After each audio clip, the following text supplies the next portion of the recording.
welcome to Where's Wilmington? I'm Lisa Capalla, and in today's program we're going to be talking about the town and what's going on with the town as far as cable. So my first guest today is Jeff Hull, and he is the assistant town manager, and we're going to talk to him about cable. So nice to have you. Thanks for coming. Nice to be here. So first let's start with what a town manager or an assistant town manager does, and then we'll talk about why you really want to be here today and tell us about what's going on with cable. So. Okay, well, the town manager is essentially the CEO or CFO of the town or municipal corporation, which is really what Wilmington is. The town manager is responsible for all the day-to-day oversight, finances. Obviously there are department heads and so on that run the individual divisions and departments, but he or she is really the one that is in charge of the overall operation. As the assistant, my role is to help out in different areas. My particular areas involve dealing with insurance and risk management, personnel matters, bargaining with the unions, and any number of other projects that happen to come up. Wow, that's a lot of hats to wear. It is. As the assistant manager, is your position appointed or elected? It's appointed by the town manager. Right. That's good news. Right. I guess it could be a double-edged sword for that. But the main reason that you're here today is to talk to our viewership about cable, and not just cable access, but about the cable that we watch on our home televisions every day and every night. So Yes. Can you tell me a little bit about what the town really has to do with that? Because we were talking a little bit before we came on today, and I wasn't really aware at the broad scope of what goes on for a town to have cable. So let's talk about that. Sure. Each community in the state and across the country has the opportunity to license a cable provider. In some states it actually is a little different in that a state department is responsible for granting one license for the cable provider. But in Massachusetts, the 351 cities and towns each have an opportunity to grant a license to a provider to provide cable. In our case, the Board of Selectmen are the board is the licensing authority. Mm-hmm. Okay, so when you say an opportunity to provide a license to a provider, let's unmuddy that a little bit. We've got some folks that want to give us service. One of them could be Verizon, one could be Comcast. Are those the two main players in this game, so to speak? At this point, certainly Comcast is. Verizon wants to be. They have started out in the last year and a half offering cable in some communities. There are other providers. Time Warner, for example, provides cable service in some communities, but Comcast is by far the dominant player. Certainly people have other alternatives, namely the dish networks, right. But dish networks are not licensed by the towns. Okay. What helps us, you and the board, and also us as constituents, decide who we're going to use and why? Well, essentially the process starts with a provider, in the case of Comcast and their predecessors, submitting an application for a license. That triggers a process where the town has to respond to that application. It's actually called a Form 100. In the case of Comcast, for example, they are currently applying for a renewal of an existing license. So they're our current provider. Yes. They want to continue to be our provider, so they asked to renew the license. That's right. Okay. What happens next? Once they've submitted their application, then the Board of Selectmen appointed a cable task force, which is a group of residents in large measure who meet periodically to try to get a sense of what the town's needs are with respect to cable. And we've been going through a process called ascertainment over the last couple of years, which has consisted of public meetings. We had 2 public hearings where residents were invited in to provide us with their opinions as to what is important to them with respect to cable service. What did we learn from those meetings? What are the citizens asking for? What do we want? Well, certainly one of the things that's very important to citizens is local access. There were a number of people, both through written comments and oral testimony, that really touted local access, WCTV, and the opportunities it presents in terms of programs like this, in terms of opportunities for the school kids to get into broadcasting. So that was a real strong sentiment that was expressed. We also heard from seniors who are interested in a senior discount off their cable service price. Well, that's interesting. Yeah. I'm surprised to hear that that would be something. I never thought of that, but that is interesting. Is that something that this provider is considering? I know you can't go into the negotiations, but do you come up with a laundry list of things you would like, and then you all hammer it out, deciding who can provide what? Essentially, yes. We come up with a list of items that we believe are important to the town, and that's reflected in a request for proposal, which we submitted after we had our public hearings. The ascertainment process was closed. We issued a request for proposal which outlined what the items that we were seeking. A senior discount is something that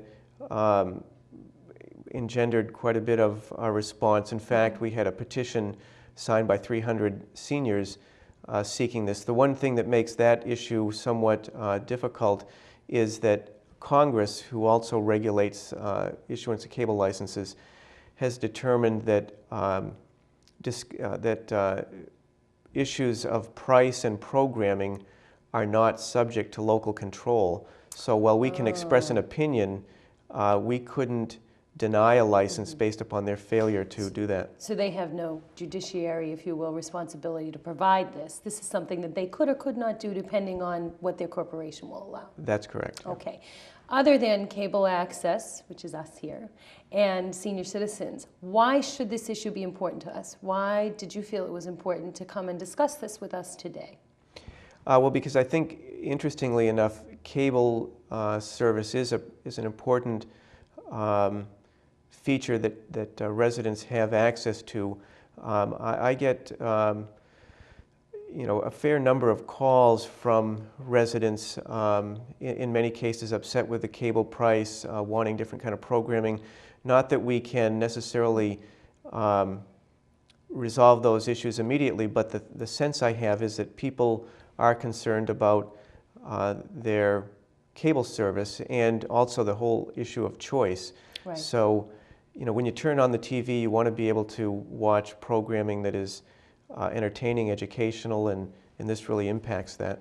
I would never think that the town manager's office would be the place to call to have those kinds of issues resolved. But what you're saying is you can't really resolve the issues, but you can make note of it so that when the reissuing of the license or a new license comes up, you can then air these grievances to the companies. Yes. Okay. As far as where the cable lines go, that's a whole nother avenue that I know you wanted to talk about. Why should that concern the citizens? In terms of the cable lines themselves, I guess I'm a little... As far as where all of this cable's going to go, where it's all going to come into our town, is that important to the residents, or is it more about the service itself? Well, primarily the service. I think people ultimately are focused on the service. Right now, Comcast has pretty much fully built out the town of Wilmington in terms of the lines that come into the homes.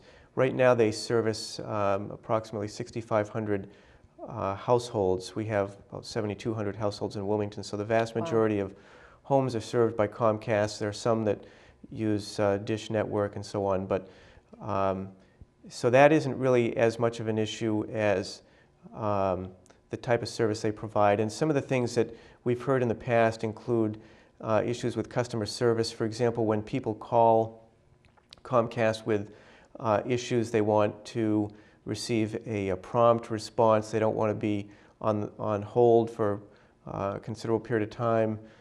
They want to be able to speak with people who are knowledgeable about the products they're selling and who can respond to their issues. So those are some of the things we also talk to Comcast about and will be during the negotiations. Excellent.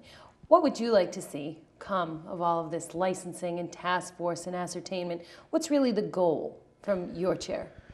Well, ultimately, what I'd like to see is that Comcast gets a fair license, fair terms, and that Verizon also, who is a new player to this, but we're also talking with, that Verizon be granted a license with similar terms, because I think once we increase the competition, that will have an impact both Right. on programming and price. And clearly price is one of the issues that people have been very frustrated about. My hope is that with this alternative, in addition to the dish network, that the pricing will not increase as fast as it has. Mm-hmm.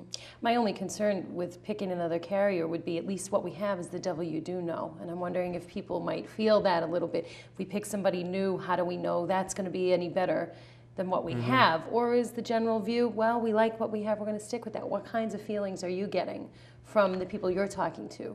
Well, we've actually received a number of calls from people asking us, when is Verizon coming in? So people Really? clearly know that Verizon is out there. I think from a marketing perspective, they've been making note of that publicly. So I think people are anxious for an alternative, and depending upon their individual marketing efforts and their pricing, there will be some switchover as to how much and how long that will last. It'll all depend upon ultimately the product they sell and the pricing and the service. It's going to be interesting to see what happens. Absolutely. When is all this going to play out and we're going to know what we have? When will all the decisions be made? Well, the license with Comcast is due to expire March 24th of 2007, so we need to have a license, a recommendation to the Board of Selectmen before that so that they can issue a license by or before the 24th of March.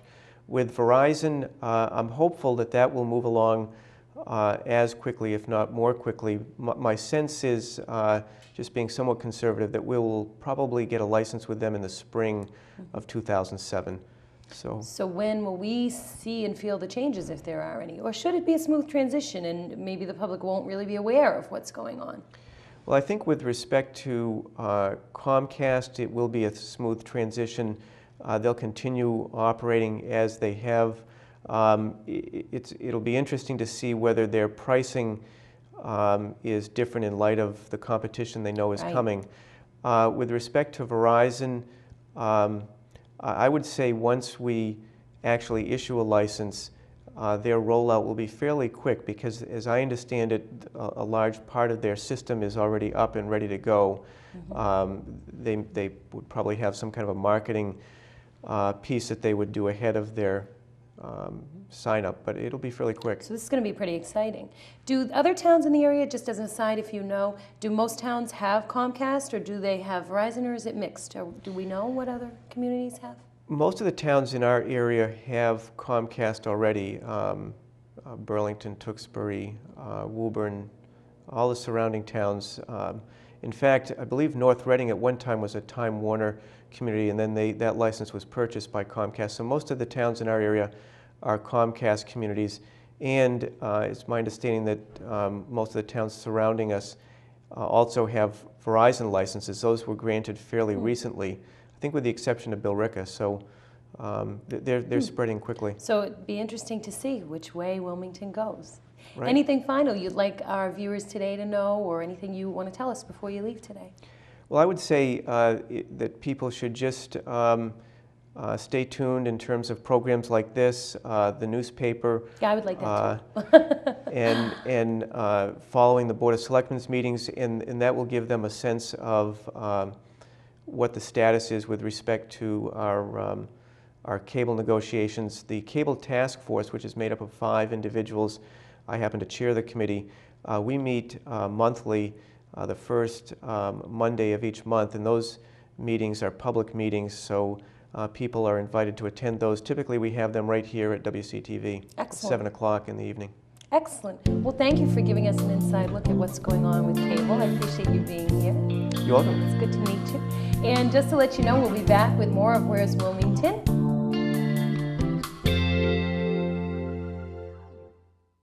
We don't care if your graphics aren't flashy, or if your audio doesn't sound perfect, or if you're not the world's greatest camera person. We just want to see what you want us to see, and to know what you would like us to know. Your local public access television station has tools and resources to make this possible, so that we can see what you see. It's the freedom to communicate, and it's only on cable.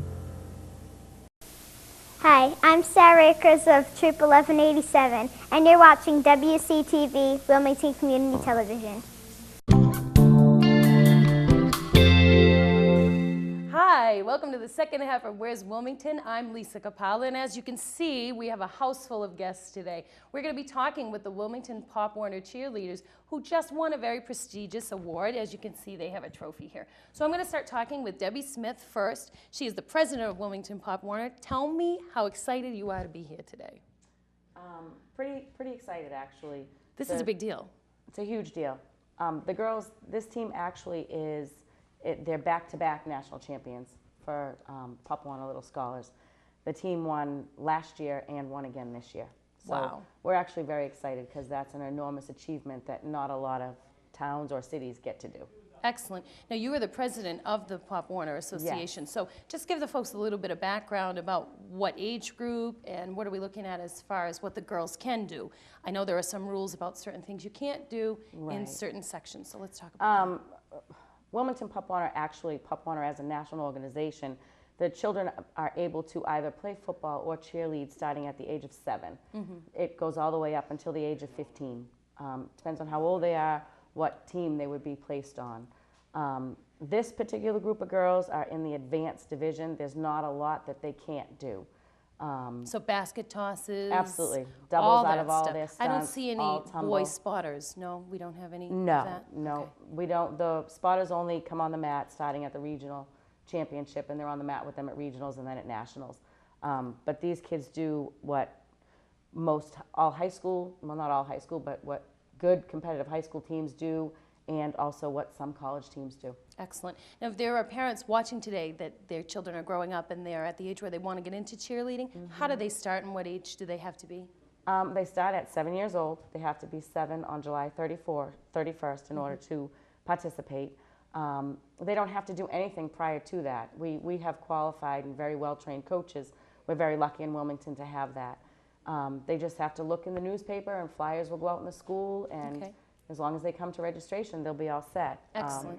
Is there a fee to become a cheerleader? There and how does is. that There's work? a fee to participate in Wilmington Pop Warner. The registration fee is $250. Of that $250, you are given back 20 calendars that you sell, sort of like a lot of other youth organizations do it. If you sell the calendars, then you turn in the calendar pieces. We pull raffles during every football game. In essence, it would only cost you $150 for you to participate. Okay. Wilmington Pop Warner supplies all of the uniforms and everything like that. So as you can see, they wear really nice Yes, uniforms. they look lovely.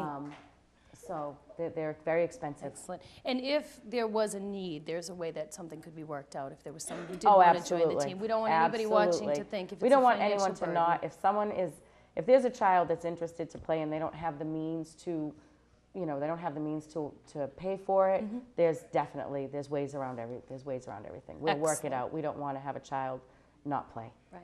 And you bring up an interesting point. You're saying play, which implies that cheerleading is a sport, which I Yes. think that it is. Let's talk to Coach Tricia. Trish, as she likes to be called, next to us. When I was coming up, I'm 42, so I graduated in 1982. My sisters were cheerleaders, and their cheerleading was very different than the cheerleading I remember. Right. So it is more It's much more intensive. advanced. It really is. Even from the time like when we were kids growing up and doing Right. cheerleading, it's come so far in the past 10 years. Even the rules have all changed, and they really are advanced. And they're definitely athletes. They train year round. They all do. They're all in private gymnastics classes, most of them, and they all work really hard. Now, does that bother you when people say, "Oh, cheerleading"? Oh, Yeah, that's, they take just- offense to it, but I mean. But we're trying to set the record straight. They've proven a point here, I think. Winning Back-to-back two national times in a championships. row, is that's pretty- amazing. Yeah. What kinds of drills do you go through other than the cheerleading to keep these girls in condition? They work really hard from August 1st until, our season just ended last week in Disney. So they really, by the beginning of the season, they might not be in top shape, but they do conditioning and they do tons of stuff every day. They're all saying, "Yeah, we do." Yeah, no, they so do. running, Yep, obviously. they run. They How about some weight training? Because they all look in fabulous they shape. yep they do weight training like in stunts and stuff like that. They do conditioning a lot of it. So Excellent. to get them to the And level next they to need to you be. is another one of the coaches, Nicole. And how long have you been actually helping coach? I've been helping coach for 6 years. 6 years. 6 years. So what have you seen change in the 6 years that you've been in the organization? Well, since I've been a cheerleader, things have changed. We did simple, easy things when I was a cheerleader, Right. and we thought it was the best, you know. And now it's changed tremendously, and you know, the skill, how hard it is, everything has changed. Right. So where do you get your ideas for cheers? I mean, you know, we had a few aggressive AGGRES, you know, when I was a kid, I know they're all like, that's so old. But how do you come up with new ideas for new cheers? Everybody's seen those cheerleading movies. What's the one? The famous one with Reese? Yeah, Bring It On. So, you know, I guess ideas are ideas and they get traded around. Right. But how do you get new ideas to keep everything fresh? Well, it's tough. I mean, we take bits and pieces from different things. We're all really, I'd say all of our coaches are really into cheerleading, so we watch a lot of it, you know. So you see different teams that are really good and they do fun things and you want to try them and see if your team can do it. I mean, Nicole herself was on a college championship, like her college team last year won at the national level in college. So you have people like that working together, plus Debbie works in a bunch of different teams and we all just kind of, everybody brings their bit to the table, you know. Everybody really just kind of does different things. Now, when you go to the competition, what is it comprised of? Is there an initial cheer that you have to do where you have to say the name of the team, and then there's the dance cheer? I've noticed that there are Right. usually segments. How does that work? The routine is 2.5 minutes long, and it's That's a long 2.5 minutes, right, girls? yeah, Yeah. and it's divided into 75 seconds of music and 75 seconds of cheer. Okay. So you kind of How did you choose what you were going to use for the big night?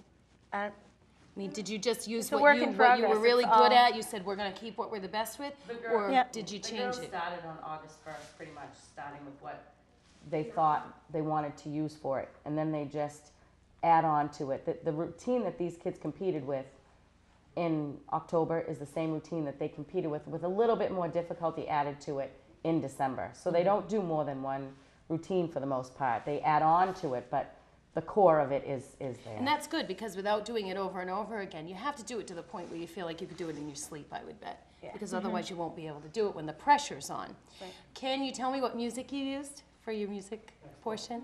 Because I'm always amazed with what they pick. We used These Boots Are Made for Walking. Oh, that's an excellent song, Nancy for their Sinatra. tumbling Sure. section by Nancy Sinatra. Excellent. We'd used Aretha Franklin, Respect, and then we Wow. used for the dance portion. Your favorite song? Yeah, they Those are some danced, kicking tunes for girls that age. You guys yeah. are lucky. They danced to Heaven Knows for their dance Yeah, song. excellent. Yeah. Do you use dance moves as well as traditional gymnastics in your choreography too? Yep, there's a whole dance section, a gymnastics section, stunting, and jumping. Okay. section. How much practicing are we talking about here? How many days a week? How many hours? In August, they start, on August 1st, they start and they practice 4 nights a week. Wow. They get the maximum hours they can do in August, according to Papuana National Guidelines, is 10. So they do the full 10 hours. Most of them also participate in a tumbling class, which is usually another hour or an hour and a half. And I've driven by bus stops seeing girls cheering out Yeah. on the street. So you must do it all the time. They must be doing it all the time when you're at home, everywhere, to keep it fresh. Yeah. What's the goal for next year? Obviously, you've already won a very prestigious award. Well, we'd love for everybody to come back and to try to do 3 national championships in a row. It's never been done before, so it would Wow. be amazing for them to come back and be able to do that. So that's always the goal, to be the Excellent. best. Whether or not it does happen, will you agree to come back and tell us about it? Oh, yeah. Excellent. So now I want to talk to you ladies here and there. I'm going to get the mic ready. They were all talking before, but now they're all going to be quiet. Who wants to tell me about the few minutes before you found out you were winning, what that was like? Here you are standing there. It's you and the last team. What was that like? Anybody? Yeah, tell me what it was like. Well, we were really nervous. We had like tough competition, and we were scared that we weren't going to win. I remember thinking that I was positive that we won first, and I was all excited when I saw the other teams we were versing, but right before they announced it, we weren't sure anymore. We Right. kind of second guessed ourselves. So now were you all kind of huddled up together, kind of shaking? Yeah, Yeah. we always have the thing we do, we cross our hands and hold hands, and like we always think it's like bad luck if we don't cross our hands first. Right, So we you're don't do it. superstitious. Yeah. How was it? Who's the other team you were against? Oh, there were Monroe a lot. and there were a lot of other teams. I'm not sure what all of them were. It would have been great if you were against Tewksbury and beat them. I'm a Tewksbury girl, but I would have loved to have seen them. How many teams competed? In their division, there was 8. 8. There were 8 teams in their division from all over the country. One actually from Escondido, California, actually pulled out at the last minute. So Okay. I think it ended up only being 7. Now, how do they announce it? Do they announce the second runner-up first? They start at Just fifth. to Start at freak you out? 5. They do They 5. start at 5th. Okay, Yeah. so you're getting down to that why, or what'd you Right. do when you found out you won? You cried. you jumped up and down, did some cartwheels. What was it like to get? What was it like to get home and tell your parents and family that you won? Who was the first person you called? You called your sister. You called your dad. What did you say? I won, blah, blah, blah, blah. And they're like, what? You were just telling them you won. What does it really mean to you? Anybody that can tell me what it really means to you to see that trophy, to know that you did it? How's it feel? It feels amazing. Why do you say amazing? Well, I've been doing cheering for 4 years and I haven't been to Florida, so like it was great to like win and stuff. Right. And has anybody else had not been to Florida at that point? It's beautiful there. I was actually there when they did a cheerleading competition, and Disney does a great job. What kind of things did they do while they were there other than cheering? Did they have any other activities? It's included in their trip. They can go to, you know, they have the hopper passes to go to the parks and do whatever they want to do. The only thing they can't do is swim. So they pretty much Wow, how did come? everything. Just too much. Oh, I thought you meant Disney said no swimming. No, for no, no, cheerleaders. no, no. I'm like, why? You No. guys are the best swimmers probably there. No, we best say that. condition. Yeah, you We would say ruin that. your hair for the There- competition. There is just one thing that that I would like to add. That a lot of the girls on this team were national champions on the Pee Wee level, which is, I mean, the junior Pee Wee level, which is the D team, which is one of the youngest groups of cheerleaders. They were 2 or 3 years ago, right, girls? There are about 7 of them that were members of that team that won nationals. There are 2 that were members of last year's national championship team. So when you ask like what our goal is, our goal is to just, you know, hopefully take 4 teams next year and come home with 2 or 3 of them that are national champions. It's a very strong program. Excellent. Anybody mind all the practicing? Yeah, right. Tell the truth. We'd like to do some more right now. Anything final anybody wants to say? I know everybody wants to say hi, Mom and Dad, and all that stuff. Anything final anybody would like to add about cheerleading or anything you really want the world to know? You're all going to be doctors, you're geniuses, and you cheer, right? Yeah. Debbie, anything you'd like to add, or Tricia? No, I just think that I just like the girls to know how proud of them we are, and they're a great asset to the Wilmington Pop Warner program, and they should all be very proud of themselves. Yes, I agree. You should give yourselves a big hand. Let's do that. And I am sure that the town is very proud of you all as well. And speaking for Wilmington, it's a great accomplishment, so you all should really be proud of yourselves. So what do you think? I'm going to finish up the program, then we'll blow everybody a kiss. So I'd like to thank all of you for watching the program today. And just remember, the next time somebody asks you, where's Wilmington, you tell them right here and right here on WCTV. All right, 5, 6, 7, 8. Mwah!